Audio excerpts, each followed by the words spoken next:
102.5 FM, KXSFLP San Francisco, and KXSF.FM.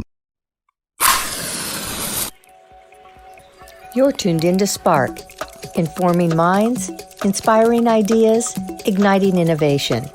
Let the conversation sink into your soul. This is Kellee Marlowe, host of Spark. How many times are you willing to be rejected before you walk away?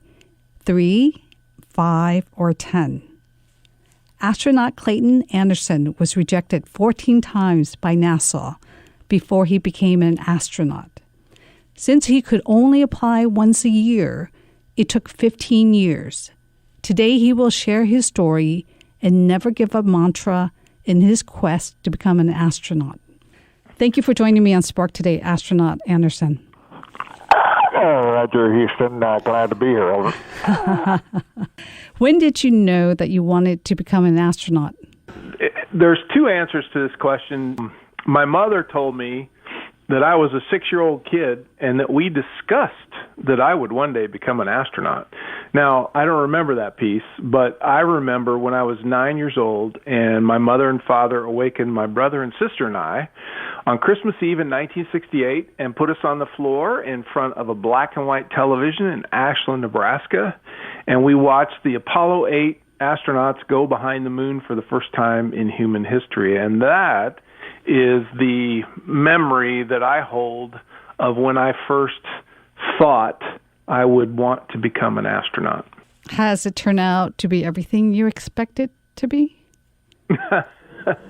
There were things that I believed in when I was 9 years old, right? The cool factor of being an astronaut. But when I actually was selected and began to train and do some of the things we had to do, there were instances where I thought, well, this is pretty stupid. Why are we doing this? And did I really make the right choice to become an astronaut? Or, maybe I should have done something else. But overall, I loved being an astronaut. I enjoyed the work very much. I enjoyed the opportunities that were presented to me. But just like anything in life, there are always positives and negatives associated with every single thing we do. And same was true with being an astronaut. Your story is unique in that you applied 15 times before you were selected as an astronaut. This is certainly perseverance. Well, some would say I persevered. Others might say I was stupid to try so many times. But I tell people all the time that applying to be an astronaut is easy. Getting selected to be an astronaut is hard. That was kind of the philosophy I had. Once I had done most of the work early in my career to submit my first few applications, then it was just a matter of updating your resume kind of when you would do something in a year. For example, I got scuba certified one year and I learned to fly an airplane another year and things like that. So you're just enhancing your resume a little bit and you submit it back in. The hard part for me, I think, was that even though I was resident at the Johnson Space Center for NASA in Houston, the people that needed to see me or to know me or to see my work ethic, it was hard to get in front of those people. It was hard to be exposed to the people that were on the selection committees. Later in my career, in year 13, when I finally got an interview, those things began to happen for me. I began to be involved and do work with folks that actually could make or break my astronaut application. And apparently I impressed them because I would be selected in year 15. So for people who are applying, let's say, to graduate school or a job that's really competitive, what would you say? Would you say you just keep on persevering and show interest? Or the question is, how do you get in front of those people? I was never a big networker. I think today it's not so much what you know as who you know sometimes. And people can always use that. If I know my son, he's a very talented young man, but he refuses to tell people that his father's an astronaut because he wants to succeed on his own. I'm very proud of him for that. I think that what I would tell people is, you have to have a dream. That's the first step. If you don't dream to do something, then what else is there? Second to that, then you have to persevere in your pursuit of that dream. But the other 2 points are you don't have to be a genius. You have to realize that in order to succeed at anything in life and to reach that dream that you have, you don't have to be an intellectual tower of smarts. You just have to be above average, and you have to be a hard worker. And then the 4th thing I would tell people is you have to be true to who you are. You cannot change who you are to become an astronaut. You need to be the person that you were born and raised to be, and be honest and forthright and upfront and truthful with everyone, because then they can actually see who they're selecting. And anytime somebody goes to get an advanced degree or to become an astronaut, or they have a job that they are pursuing with all vigor, I think the best way to get success is to just be yourself and don't go off and do a bunch of things that aren't you simply because you're trying to reach this goal. And I'm a big believer in presenting yourself upfront, honestly, and without any phoniness. Well, it's clear to me, because I think people can see through what you're not than what you are. I certainly hope so. I mean, I've tried my entire life and my career, especially at NASA, to be an honest, hardworking, straightforward, and a talker, right? I'll tell you what I think. I will try to use appropriate words and not condescend and be empathetic, but I'll tell you what I think. And then it's up to you to deal with what I've told you, and if we do that constructively, right, we can have success. We can reach mutual success. And I think that's where we have a problem today in America sometimes, is people speak out, and rather than others listening and accepting and trying to have a conversation, we just poo-poo each other and start throwing nasty words across social media. What's interesting about your story, though, is you have conveyed that you were comfortable never becoming an astronaut, and yet you were persistent. I had a dream. I wanted to become an astronaut, but you also have to have reality. The odds of me becoming an astronaut were astronomical, no pun intended. And I knew that going in. I'm a realist, right? I know that there are thousands of qualified people that could be astronauts equal to my talent or better. But what I tried to do was bring the whole package. I wasn't just some intellectual, and I'm not an intellectual, but I was an athlete. I was smart enough. I was a good people person. I worked well in teams, good ideas. I can turn those ideas and implement them into reality. I can work with other people to get to solutions. There's a lot of traits and characteristics that they look for, at least I hope they do or think they do, in astronauts. You can't just be some smarty pants from MIT or Caltech or somewhere. Just that won't get you in the door. There has to be more to you. And that's why I'm such a big advocate of the honesty, the openness, the forthright attitude, to let people know who you are, what you stand for, what you believe in. Then they can make a smart choice as to whether they want you as an astronaut or as an employee or not. You're also an advocate of being well-rounded. Oh, absolutely. I think the more well-rounded, and let's just talk American folk, kids, the more well-rounded Americans are, the better citizens they make. I understand that some people focus, for example, on playing a musical instrument, and that's all they do. And that's fine for them, but I think that you can do that, and you can also be active in your community. You can do things for others. There's a lot of things you can do to be well-rounded, to know a lot about a lot of things, because I think that makes you a better person, a better teammate, and a better citizen. Backing up, did you ever feel that you were barking up the wrong tree, or it was becoming clear that it's not the path for you? Like, how does one decide that this is it, it's not going to happen? Let's see, it was year 13. My wife and I traveled to Seattle, Washington to visit some friends and to actually look for employment, perhaps with Boeing or somebody like that. And, I'd been zeroed for the first 12 years of my astronaut application. The only feedback I got was that I got a little card that said, "Hey, we received your application." And that's all they say. So I was feeling pretty down, and I was thinking, well, this isn't going to happen. So we went to Seattle to look for employment. And when we came back from that trip, a few days later, maybe a week, was when I actually got the call for my first interview in year 13. At that point, my flame was relit. I was focused back on trying to become an astronaut because I was closer. When you get that interview, when you reach that stage of the process, they're seriously considering you. So I felt, well, that's a pretty good thing that they're going to do an interview for me. I didn't get selected in year 13, but my enthusiasm was renewed a little bit, and I updated my application in years 14, and then 15 I got interviewed again and selected. Yeah, there were times when I thought about quitting. I'm not a quitter. My history of my life and my family, the way they raised me, the Anderson kids were not allowed to quit. I got pretty close in my pursuit of astronaut, but fortunately I didn't. So it sounded like you prepared differently each time. You added new experience, new information, something different about you. You just didn't resubmit that application in the same way you would have the first two times, perhaps. Like everybody, you kind of listen to the grapevine and you hear who gets selected, and then you read their resume and you see that they jumped out of an airplane or climbed Kilimanjaro or got their pilot's license or scuba dove into a volcano or whatever the heck they do.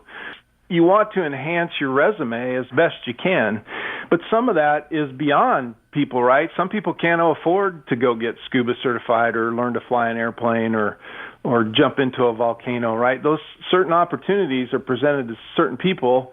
Not everybody has that capability. One of the things I loved and worked really hard at was officiating men's and women's basketball, and I would rise in the ranks as a basketball official to referee some Division I games for men and some junior college games, and that was something I could bring to the astronaut selection board table that no one else could bring. I'm the only astronaut that ever refereed a men's Division I basketball game, so that helped me stand out. Now, I didn't do that simply because I wanted to become an astronaut. I did it because I loved it. I loved sports. I loved basketball. If I officiated basketball, I could stay close to the sport. So I was doing that for personal satisfaction, not for an enhancement on my astronaut resume. It just so happened that doing that brought to the table something that no one else had. Stand out in what you love because absolutely you're doing what you want to do anyways. And if you do things that you love, you're going to do them as well as anyone else. And if you do them as well as anyone else, you have a chance to succeed at anything you try, whether it's astronaut, neurosurgeon, firefighter, police officer, teacher, whatever it is. Can you talk about your never give up mantra, what that looks like? I'm a pretty competitive guy. I played competitive sports my entire life, including in college. And I don't like to give up. I don't like to throw in the towel. I think that there is always another way. You just have to think about it. You have to focus on it, and you have to find that other way. These days, I think too many people just quit. They just, it's too hard. I'm done. And I wasn't raised that way. When we were given a job as kids, we couldn't quit. If we started piano lessons, we didn't quit. We were committed. We had made a commitment to do something. We had requested our parents to, in most cases, fund that thing that we were doing, like piano lessons and various things like that. To quit just wasn't an option for my brother and my sister and I. We persevered through everything we did, and I think that's a great quality to have. But even if your child hates it? If a child requests to their parent, like I did, I want to play the piano, and the parents give me the opportunity to play the piano, but then when I find out I have to practice the piano, and I hate practicing the piano, well, so what? I committed to do this task. And you have to set a milestone with your kids. It's not like you're making them do something they hate, but you're making them follow through on a commitment. And that's the piece that's important, to follow through on commitments. In today's world, I mean, look at all the professional athletes that sign contracts, and the next thing you know, you hear they're out of their contract. How did they get out of their contract? They committed to play for 5 years for Team X for this much money, and then they just jump from that contract. That's something I don't ever I'll never be able to understand. So you must believe that too many kids are being made winners today just for trying. Yeah, I mean, trying's important, but to give everyone a trophy just because they try, I think that's a bit much. That's why competition was invented in the first place. We should all want to be the best. We should all strive to be the best. We shouldn't all just strive to try. If you go out and want to hit a golf ball and you try one day, should you get a trophy for that? I don't think so. But if you enter a competition with 10 other kids and the person who hits the ball the farthest or whatever gets rewarded, I think that's okay. I think that we have a society today maybe that needs to look back where we're not just rewarding kids for just participating, because participation doesn't always bring forth the best effort from that participant. What about your use of a NASA plan, train and fly philosophy? What does that look like and how do you apply it? NASA's pretty good at understanding what their mission is, and in order to do that mission, you plan for it, you train for it, and then you execute it. And that's a philosophy I think many people can use, regardless as to what it is. So you put your goal out there. Well, how are you going to achieve your goal? Well, you should plan what's necessary for you to achieve it. You should train or learn or grow in your skill set such that you can execute that goal. That mantra of plan, train, and fly, or plan, train, and execute, works for anything. It works for simple tasks. If you have to write a paper for college for your professor, well, what do? Well, you should plan, right? You should lay it out. What's the schedule? When's the paper due? I need to start now. Do I have to do research? Well, that's part of the execute, plan, and train, right? You've planned it. Now you train. You go to the library. You read. You learn. You get better. And then you execute. You write the paper and turn it in. What are your out-of-this-world insights for those who want to be able to dream big and achieve it? You have to have that dream, and you have to persevere in the pursuit of that dream. You have to understand that you don't have to be a genius to achieve that dream. And you have to be comfortable with who you are, and you have to be proud of who you are. I think if I could give anybody any insights, those 4 things would be insightful steps to success, perhaps. Well, the bigger you dream, the greater the fall, right? And that's why a lot of people are afraid to dream big. I don't buy into that. You don't believe there's a greater fall? So what? You fail at something? Big deal. Get up off your duff and try again, or get up off your duff and make yourself better for the next thing. Not everybody can be an astronaut. So if you try to be an astronaut and you fail at it, does that mean you're a total failure in your life? Of course it doesn't. It just means you didn't become an astronaut. So go do something else that's important and cool and good. You have to go through life with 2 buckets, imaginary buckets in your hands. One has the things you like, and the other has the things you don't like. And as you carry those buckets throughout your life, some things will move from one bucket to another. Based on your personal experiences, you may have a great teacher, and they may excite you about something that you hated all through high school. And those are things you have to keep actively looking at, like figuring out what you love to do. But yeah, you're going to fail along the way. How many of us tried to ride a bicycle and fell off before we figured out how to balance and ride it ourselves? And then when you did that for the first time, it was a huge triumph. I'll go into this big failure thing. I'm sorry, but I just don't. What about with the current pandemic? And when many people feeling that their dreams have come down crashing, it's not where we would be today if it wasn't for the pandemic? Now, too many people are fearful of the pandemic. The pandemic is not something to be afraid of. And unfortunately, our media and all in the crap on social media tries to scare everybody, and it's working. And you know what? During the year that we were all locked into our homes, did people go out? Did they walk outside? Did they exercise? Did they learn a new skill? Maybe take up piano playing or something in their house, right? You got to look at everything as an opportunity to make yourself better. You can still use that to your advantage if you plan, if you train, and if you execute, right? If you come up with something new. You don't like your situation? Well, come up with something new. Don't wait for somebody to do it for you, because that's liable to not happen. the pandemic should be looked at as an opportunity to change and to grow in another way. And yeah, you have to be smart, and you don't want to get sick, and you don't want to have a family member get sick. But there are other things you can do. We can't just sit by and be victims of all this stuff. What are your plans, your next big plans? My next big plans, well, I have a new children's book coming out in late 2022 or early 2023. I'm excited about that. I'm still teaching at Iowa State University. We have a couple cool things that we're working on there that may have impact down the road. I'm looking forward to getting back on stage to speaking live in front of people with no mask on my face.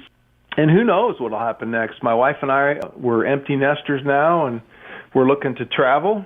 And who knows where we'll travel to. But I'm excited about my future, about our future. I do have a question in that when you were going through the application process, backing up to that, did you have tremendous support when you were going through it, and that's what carried you through those 15 years? Or would you say you had a lot of naysayers and you just had to push through that? When I started applying, it was 1983, so it was just me in Houston, Texas, and my family back in Nebraska, and yeah, they supported me. They supported my efforts to become an astronaut. I'm sure there were naysayers. Oh, you'll never do it. It's too hard, and you don't have a PhD. And I remember one boss of mine. He told me, well, if you want to be an astronaut, you need to go drink beers at the Outpost Tavern, which was a popular hangout for astronauts back then. And he said you need to become a front room flight controller in mission control.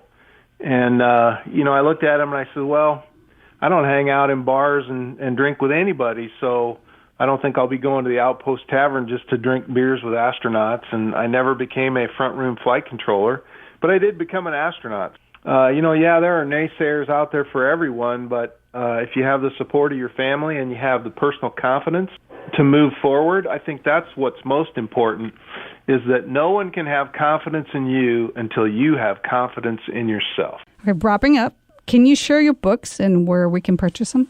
4 books today. I have The Ordinary Spaceman, From Boyhood Dreams to Astronaut. That's my memoir. The first book I wrote came out in 2015. I followed that up with 2 books in 2018. A is for Astronaut, Blasting Through the Alphabet, which was my first children's book.